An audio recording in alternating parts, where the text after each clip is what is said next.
Hello, good morning, good afternoon, good evening. So nag-hits ta sa 244, posted na 442. Congratulations sa nakapagliyabi or rambalito. So, padayon na po ta sa mga tip.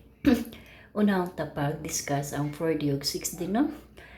Or pagbasa lang. Baga, kaya na-post ko naman siya banda.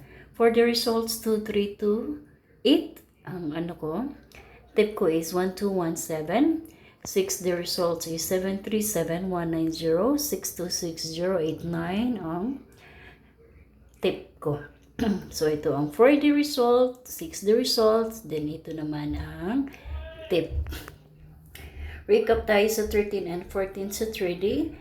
13, 241, 095, 995, 3678 ang missing number. So, 14, 009, 244, 158, 367 ang missing number.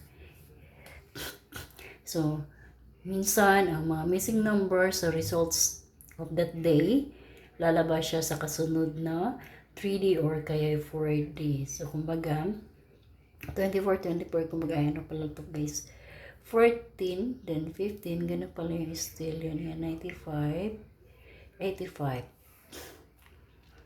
9900. So, kasunod ko is 95, 96, or 59, 69, then 90, 91. Kaya thinking 169 ako dyan banda. Then day 2 is 252, which is 21. Kasunod is 22, 24, 25, or 51, 52. Kaya nagiging 252. And dito naman is paggitna dito is 13, ang paggitna naman dito is 17 or either 16. Pero si 16 nilagay ko na siya dito kahit nilagay ko si 17 kahit nagiging 731. So kunan natin ang kasunod na number sa double na 995009 at saka 244.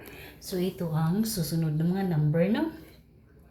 995 even case pataas, so 88 then 7. So ano, then dito kasunod is 443 then 221. Then dito naman 009, 663, 887. So baka sakaling susunod to sa 667, 887 rather.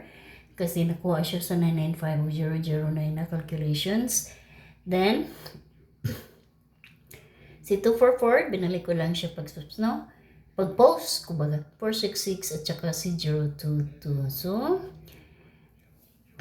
pagkuha ng single, alam niyo kung paano siya gawin. So, hot number natin, nasa 16 pa pala.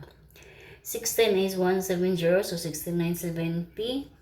Then, 839, then 273. Hindi ko na-discuss. Basahon na ako sa 16, 170, 839, 273. Then, ang ating hot number is 731. Then, hearing tip is 273. Pamintin siya ng 3 days. Maaari siyang lalabas sa 3D o kaya STL. So, paki-comment sa my comment section. Good morning, good afternoon, good evening, May buntag, may guto, may hapon, o mayong gabi. Palihog ko komento sa baba sa may comment section para makita naman ni YT na may nanonood. Para pagpatuloy palagi niya ang ating channel. Kung sa minsan din pa na may panahon din kasi na makaligtaan ko na makapag-vlog kasi busy. So that's it. See you to my next vlog on 17 and 18. Hope na ay nagdalisyet o magkadaog or maeksaktuhan sa pagpili ang mga numbers. See you to my next vlog on 17 and 18.